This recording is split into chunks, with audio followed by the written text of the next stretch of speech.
आपके 2 घंटे से बाल ही नहीं सूख रहे हैं। मैं बाल सुखाने नहीं बैठा, मैं तो यहाँ धूप तापने के लिए बैठा हूँ।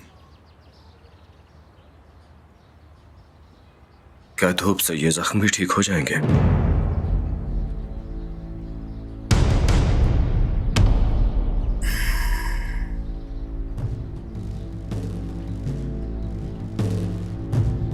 ये चोटें धूप से ठीक नहीं होंगी। वो सामने फार्मेसी है, वहां से मरहम मिलेगा। क्या हुआ? ये चोटें वहां खड़े रहने से लगी हैं या वहां से बच के भागने की कोशिश में लगी हैं? बच के कैसे आ गए तुम? मैं तो मरने के लिए गया था, मगर उन्होंने छोड़ दिया मुझे। वो इजराइल को हुक्म मिलने तक कुछ नहीं कर सकते, लेकिन मिलने वाला है। तुम अभी खतरे में हो। अपनी आंखें खुली रखना।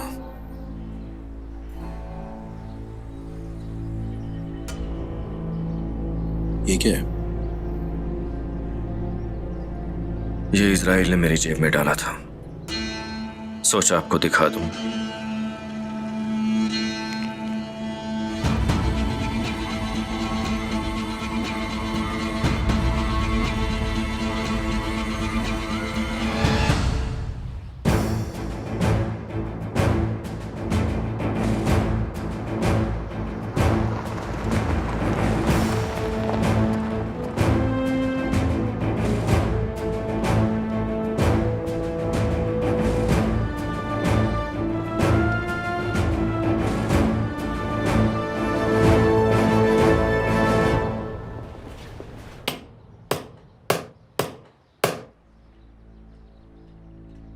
हुसैन भाई, मैंने एक बहुत अहम चीज दिखाई थी आपको। ठहरो, मुझे सोचने दो। क्या ऐसे हथौड़ी चलाने से आपका दिमाग चलता है? क्या तुमने कभी सोचा है कि मैं ये काम क्यों करता हूँ? अब तो मुझे लगता है कि आपको ऐसे हथौड़े चलाना पसंद है, इसलिए शायद। कुछ समझते हैं ये काम लोगों के पांव पकड़ने जैसा है, लेकिन मैं फख्र से करता हूँ। लोग इसे पहनकर तकब्बुर करते हैं, मैं इसे इसलिए हथौड़े मारता हूँ। देखने में ये छोटा सा काम है, अगर सोचा जाए तो मैं एक बहुत बड़ा हक अदा कर रहा हूं, और अपने जीने की कीमत भी। उमर, आपने क्या किया जिसकी कीमत चुका रहे हैं? वैसे भी आपको हथौड़ी चलाने के अलावा कभी कुछ करते नहीं देखा मैंने। तुम बहुत जल्द जान जाओगे। तुम भूल रहे हो मैं एक गरीब कारीगर हूं। तुम्हें पता है तुम कौन हो? कभी सोचा है? मुझे अगर पता होता तो मैं यहां पर कभी भी ना आता और इस मामले का खुद ही कोई हल निकाल लेता। बताइए कि मैं कौन हूं? तुम अच्छे इंसान हो। तुम्हारी किस्मत में जुल्म नहीं लिखा और ना ही कर सकते हो। तुम किसी का बुरा नहीं कर सकते।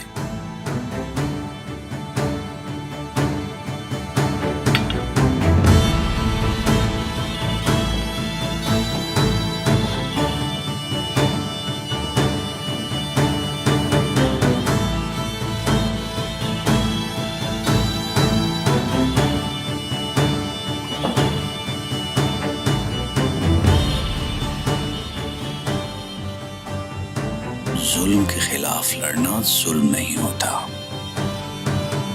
अगर तुम मदद करना चाहते हो तो तुम्हें ये करना होगा।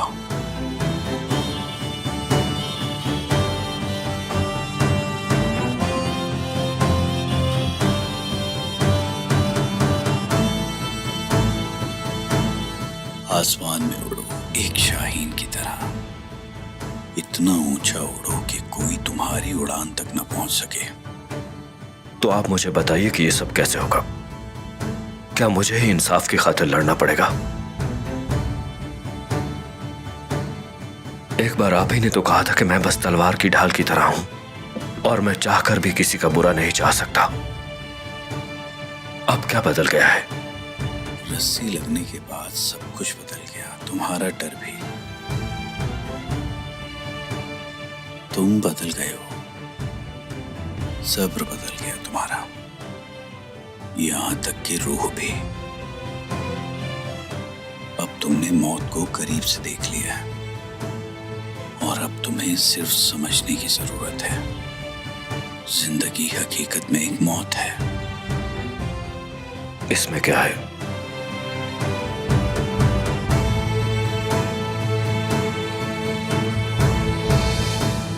कुछ पुरानी चीजें हैं जो मालिक के इंतजार में हैं। कौन है इसका मालिक? तुम हो।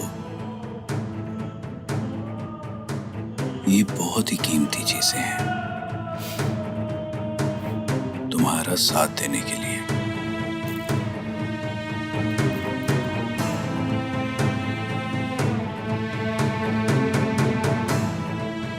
ये तस्बीह सब्र के लिए है और तुम्हारी हिफाजत के लिए।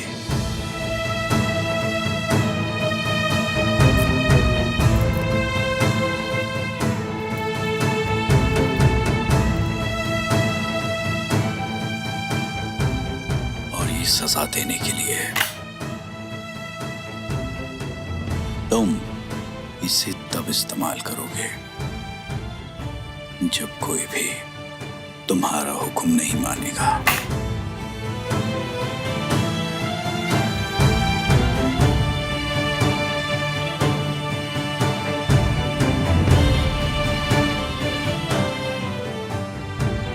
जब इस अंगूठी को देखोगे तो उस वक्त तुम फारूक को याद करोगे और उस जैसे बनोगे।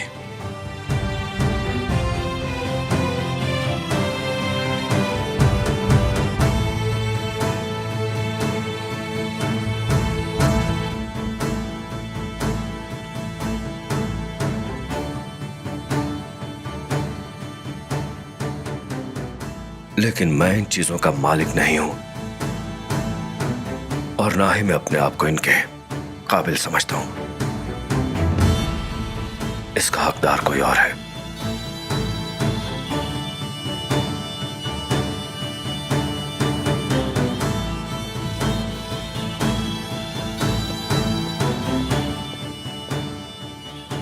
ये चीजें भी इंसाफ करती हैं। ये खुली भी अपने मालिक को देखकर ही है,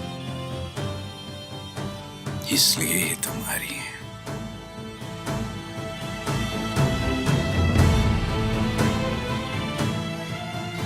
ये अंगूठी तुम्हारी उंगली में है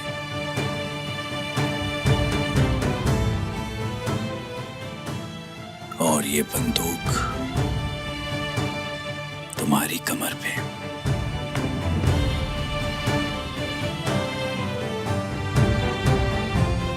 जब तुम तस्बीह के दाने फेरोगे तो दिन फेरोगे।